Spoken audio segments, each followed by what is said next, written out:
दुर्भाग्यपूर्ण घटना घटित हुई थी।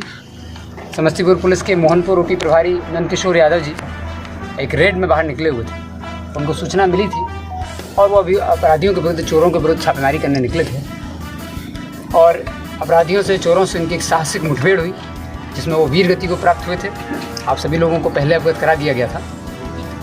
उनकी वीर गति के पश्चात तुरंत इसमें FIR दर्ज की गई और जो भी हम लोगों का राजकीय सम्मान के साथ आगे कार्यक्रम होना था वो किया गया और फिर FIR दर्ज कर करके इस घटना का खुलासा और इसके लिए 3 टीम बनाई गई थी। 3 SIT गठित की गई थी, SDPO दल सिंह सराय, SDPO सदर, SDPO पटोरी के नेतृत्व में और एक बेनिफिट्स के लिए DSP हेडक्वार्टर के नेतृत्व में 3 टीम हम लोगों ने बनाई थी, जो कि इस पूरे घटनाक्रम का उद्भेदन और परिवार को जो त्वरित न्याय, त्वरित बेनिफिट मिलने हैं उसके लिए कार्य कर रही थी और इस पूरे गैंग को हम लोगों को समझना था।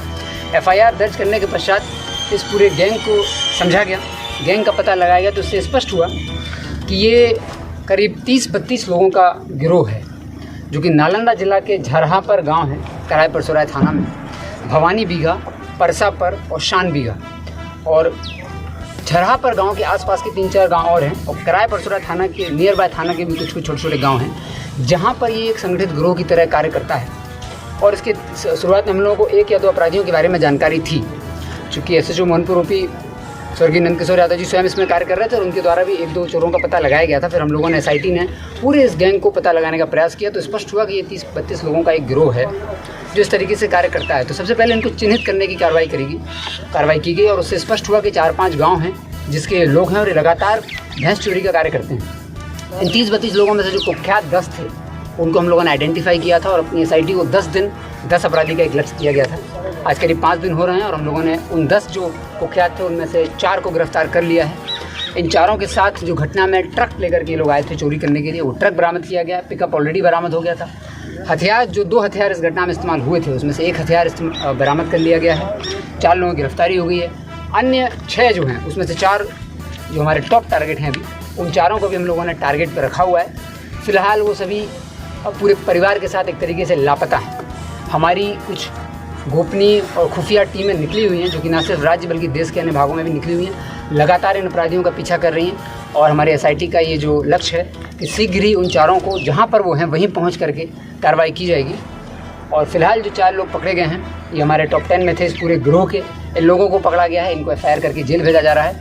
इन लोगों से पूछताछ हुई, पूरे घटनाक्रम को हम लोगों ने समझने का प्रयास किया तो इससे स्पष्ट हुआ कि ये लोग घूम फिर करके लगातार, ये पूरे जो गांव हैं, इस गांव में बड़ी संख्या में चोर हैं, जो नाम मैंने आपको बताया, इन सभी गांव में बड़ी संख्या में चोरों की आबादी है और ये भैंस चोरी का ही ये लोग कार्य करते हैं। संगठित गिरोह है। इन लोगों का जो मॉडस है काम करने का, ये लोग अपने साथ एक ट्रक, 2 स्कॉर्पियो रखते हैं, 2 पिकअप रखते हैं और कुछ बोलेरो रखते हैं। 30-32 लोग अलग अलग क्षेत्रों में बढ़ जाते हैं, जहाँ इन्हें घटना करनी होती है वहाँ के एक लोकल व्यक्ति से टाई अप करते हैं और उस जोग्राफी को, भौगोलिक स्थिति को समझते हैं कहाँ घटना करने वो लोग जा रहे हैं और वहाँ पर कहाँ भैंसों की अधिकता है और कहाँ इजीली ये लोग चोरी कर सकते हैं, वो आइडेंटिफाई करते हैं जगह और फिर चोरी करने के लिए निकलते हैं। जब हम लोगों ने इनका पूरा पिछले 6 महीने का जो देखा तो उससे स्पष्ट हुआ कि ये कई ज़िलों में जैसे कि जहानाबाद, गया, मोतिहारी, सीतामढ़ी, शेखपुरा, यहाँ पर भी भैंस चोरी की घटनाओं को लगातार अंजाम दे चुके थे। 9 तारीख को ये लोग पहली बार समस्तीपुर आए थे। इन्होंने मोदीनगर थाना क्षेत्र का एक व्यक्ति है, लोकल लाइनर है, उससे इन्होंने संपर्क किया था। वो इनके गैंग में ही बहुत पहले शामिल हो चुका है, वो भी नालंदा में शिफ्ट हो गया है, लेकिन उससे इन लोगों ने संपर्क किया। संपर्क करने के बाद इन लोगों ने समझा कि कहाँ से चोरी करनी है। उसकी लाइनिंग लेने के बाद ये लोग 9 तारीख को पहली बार 9-10 की रात में पहली बार समस्तीपुर आए और भैंस चोरी घटना की। फिर 10-11 को फिर ये गैंग आया, फिर घटना की। 11-12 को भी आया था, फिर घटना की। उसके बाद 14-15 की रात में आया था। तो जिस दिन घटना हुई उसके पहले 3 दिन लगातार इन लोगों ने चोरी की थी। उसी में से एक दिन जब चोरी हुई थी तो मोहनपुर ओपी प्रभारी स्वर्गीय नंदकिशोर यादव जी को पता चल गया था कि ये कौन सा गैंग है और तो पीछे कार्य कर रहे थे और फिर ये पूरी घटना घटित हुई थी। जब इन लोगों से हम लोगों ने और पूछा तो स्पष्ट हुआ कि ये लोग साथ में अपनी जो पूरा 32 लोगों का गिरोह है तो 3-4 तरह की गाड़ियाँ लेके चलते हैं। करीब घटना जिस दिन इन्हें करनी होती है तो शाम के 8 बजे के आसपास उस जगह पहुँच जाते हैं। ट्रक को किसी रेत के बालू के टीले के आसपास पार्क कर देते हैं जहाँ लोगों को चोरी करनी होती है और वहाँ फिर ये लोग निकल जाते हैं। इनका जो रेकी का गिरोह है, जो इनको रेकी करता है, वो स्कॉर्पियो से पहले आ जाता है और वो स्कॉर्पियो और बोलेरो से पूरे क्षेत्र में घूम लेते हैं और रेकी कर लेते हैं कहाँ इन लोगों को करना है। और घटना करने के लिए लोग पूरी प्लानिंग करने के बाद पिकअप में खुद चढ़ जाते हैं और जो ट्रक रहता है उसको बालू के टीले के पास खड़ा करते हैं, बालू पर भैंस को चढ़ा देते हैं और उससे मिट्टी के ठेले से चढ़ा करके भैंस को, सारी भैंसों को जो है वो अपने ट्रक में चढ़ा करके ट्रांसपोर्ट करके भेज देते हैं और स्वयं पिकअप में शामिल होकर और अन्य वाहनों में जो बोलेरो स्कॉर्पियो लाते हैं उसके थ्रू ये लोग रश कर जाते हैं। तो लगातार इन लोगों ने 3 घटना की थी।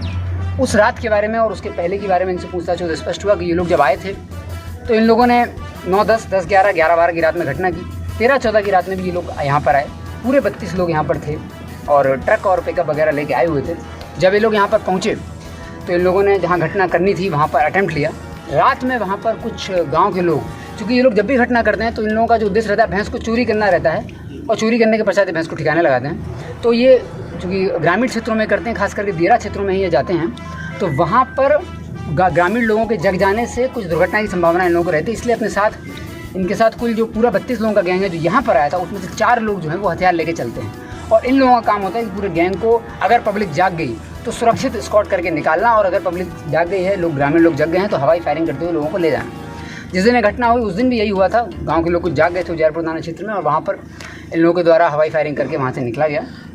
SHO को सूचना मिली थी और जब SHO मोहनपुर OP के स्वर्गीय नंदकिशोर यादव जी लगातार पीछे इन लोग कर रहे थे, वो घटनास्थल जब इनको सूचना मिली तो वो आए यहाँ पर और जो इन लोगों से पूछताछ हुई, जो यहाँ पर घटनास्थल पर हम लोग इनसे पूछताछ किए हैं, उससे स्पष्ट हुआ कि SHO मोहनपुर OP ने जो चोर थे, चोरों के गिरोह का उसकी संख्या का आकलन उन्होंने ठीक से नहीं कर पाया था। उनको लगा कि कम संख्या में चोर हैं और जब घटनास्थल पर वो आ गए, ज़्यादा संख्या में चोर थे, तो इनके द्वारा 2 चोरों को बहुत ही साहसिक तरीके से अपनी पकड़ में ले लिया गया था। इन लोगों के द्वारा बहुत छुड़ाने का प्रयास किया गया, लेकिन फिर भी जब वो चोरों को नहीं छोड़ रहे थे तब इनके द्वारा चोरों के द्वारा फायरिंग की गई और हवाई फायरिंग भी की गई थी। जो एक खोखा भी हम लोगों को बरामद हुआ था। हवाई फायरिंग के माध्यम से डराने का भी प्रयास हुआ, फिर भी उन्होंने नहीं छोड़ा। तब जाकर इन्होंने वो हथियार फायर किया था जो उसमें गोली लगी थी, जिससे उनकी डेथ हो गई थी। जिस हथियार से फायरिंग हुई थी वो हथियार बरामद है। उस हथियार का भी हम लोग FSL जाँच करेंगे। इन 4 लोगों को जेल भेजा जा रहा है और इनकी तो सज़ा दिलाने का काम किया जाएगा। अन्य जो हमारे टॉप 6 अपराधी हैं उसमें से 4 बहुत कुख्यात हैं, उनके लिए हमारी SIT टीम निकली हुई है, पूरे ज़िले में और पूरे देश में घूम रही है, जो लगातार इसमें करेगी। अब ये लोग करते क्या थे, इनके मोडस ऑपरेंडी को समझाया गया। तो जो भैंस होती थी इन लोगों को अलग अलग क्षेत्र से 4-5 जिलों से कवर करते थे। समस्तीपुर में इन्होंने पटोरी थाना, मोहनपुर थाना और उजियारपुर थाना, इन 3 थानों में चोरी की घटना 9, 10, 10, 11 और 11, 12 को की थी। चोरी के बाद ये लोग, इनके 2 लाइनर कराए बाज़ार में 2 व्यक्ति हैं जिनके थ्रू अगर वो भैंस उपयोगी नहीं थी, दूध देने वाली भैंस नहीं होती थी, तो ये उसको कटवाने के लिए किसी 2 व्यक्ति हैं जो कराए बाज़ार के आइडेंटिफाइड हम लोगों ने कर लिए, उनके थ्रू कटवाने के लिए भेजते थे। अगर वो दुधारू होती थी तो महिमा गांव का एक अपराधी है, उसके थ्रू ये, और ग्वालबीघा गांव, महिमा गांव, जो 2 गांव हैं, वहाँ के कुछ अपराधी जिनके थ्रू इन गाँव भैंसों को बिकवाने का कार्य करते थे। यदि वो दुधारू होती थी, उपयोगी भैंस होती थी। अनुपयोगी भैंसों को कटवाने के लिए कराए बाज़ार के 2 व्यक्ति हैं जिनको हम लोगों ने चिन्हित किया है, उनका भी नाम आ गया है। उनके थ्रू ये लोग भैंसों को कटवाने का आगे कार्य करते थे। तो पूरी घटना हम लोगों को स्पष्ट हो गई है और इसमें जो 4 व्यक्ति हैं, 4 अपराधी जो हैं, विकास कुमार जो कि शानबीघा का रहने वाला है, रईस जो कि गराय बीघा का रहने वाला है, धनंजय यादव जो कि भवानी बीघा का रहने वाला है और रवि कुमार जो कि खुसरूपुर थाना का रहने वाला है। 4 अपराधी को हम लोगों ने जो गिरफ्तार किया, जो 10 आइडेंटिफाई किए थे। इन 4 को आज जेल भेजा जा रहा है। ये लोग पुनः घटना करने के लिए, चोरी करने के प्रयास में आए थे। इन गिरफ्तारी समस्तीपुर से ही की गई है। इनको भी जेल भेजा जा रहा है। जो ट्रक लोग लेकर के आए थे, जो पिकअप थी, वो बरामद हो गई है। जो हथियार बरामद हुआ उसको हम लोग FSL जाँच कराकर इनको सज़ा दिलाने का आगे का कार्य करेंगे। साथ ही इसके अतिरिक्त हम लोग जो एक SIT बनी थी, जो परिवार को तरह तरह के लाभ हम लोगों को जो सरकार की तरफ से जो सुविधाएं उपलब्ध होती हैं ऐसी दुर्भाग्यपूर्ण घटना घटित होने के बाद, उसके लिए एक टीम बनाई गई थी। उसने सभी कागजी कार्रवाई कर ली है और अगले 7 दिनों के अंदर ये इंश्योर किया जाएगा कि हमारे वीरगति प्राप्त नंदकिशोर यादव जी हैं, उनको परोपकारी कोष सहित सम्मान का लाभ मिलना है। अनुग्रह अनुदान 10 लाख का सरकार की तरफ से दिया जाता है, वो मिलना है। NPS से इनको लाभ मिलना है। विशेष पारिवारिक पेंशन जो है मृतक कर्मी के सेवानिवृत्त अवधि तक हम लोग देते हैं, वो मिलेगी। और इनके आश्रित जो हैं, इनकी पत्नी है, उनको अनुकंपा के आधार पर नियुक्ति देने का कार्य करना है। उपादान का लाभ देना है, GIS का लाभ देना है। तो इनके जितने भी पेंशनरी बेनिफिट्स होते हैं उस सब के लिए भी हम लोगों ने कागजी वर्क अभी तैयार कर लिया है। 1 हफ्ते के अंदर लक्ष्य रखा है कि इनको ये सारा उपलब्ध करा जाए। तो कुल मिला के न सिर्फ ये है कि 32 लोगों का जो एक गिरोह डेवलप हुआ है, इसके अलावा उन 5-6 गाँव में और भी गिरोह ऐसे चलना है जिनको हम लोगों ने आइडेंटिफाई कर लिया है। उसकी सूचना भी लोकल थाना को, लोकल जिला को, जो संबंधित जिला उसको दी जाएगी। ये संगठित गिरोह था, काफ़ी समय से कार्य कर रहा था, कई जिलों में घटनाएं की थी। उस दिन ये दुर्भाग्यपूर्ण घटना इन लोगों का, चूँकि जो हमारे SHO थे उनके द्वारा बहुत साहसिक प्रदर्शन करते हुए अपराधियों को ना छोड़ने का जो प्रदर्शन किया गया, उसके बाद ये पूरी घटना घटित हुई। तो जो वीरगति प्राप्त हुए उनके लिए सारे कार्य हम लोग कर रहे हैं। और साथ ही SIT हमारी निकली हुई है। जो अन्य बचे अपराधी हैं, 5 दिन आज हुए हैं, हम लोगों ने लक्ष्य रखा था, तो 5 दिन में 4 अपराधियों की गिरफ्तारी हो गई है। बाकी सबके लिए हमारी टीम निकली है। जो जहाँ भी होंगे उनको देश के किसी भी कोने में हो, SIT उनको ढूंढ करके आगे की कार्रवाई कर रही है। जिसने गोली मारी थी वो गिरफ्तार हुआ? हम लोगों ने, चूँकि पूरी घटना स्पष्ट हुई है, तो किसने क्या किया था सब स्पष्ट हो गया है। लेकिन अभी हम लोग आप इसलिए मैंने आपको बताया कि 10 लोगों को इसी आधार पर चिन्हित किया गया था कि वो 10 कुख्यात कौन है। टोटल तो 32 लोगों का गिरोह है ही। कुछ इसमें से ड्राइवरी का काम करते हैं, कुछ मजदूरी का काम करते हैं, कुछ हथियार लेके भी चलते हैं, सब चिन्हित कर लिए गए। जो टॉप 10 थे उनमें से 4 पकड़े गए हैं, बाकी 6 के लिए अभी टीम निकली है।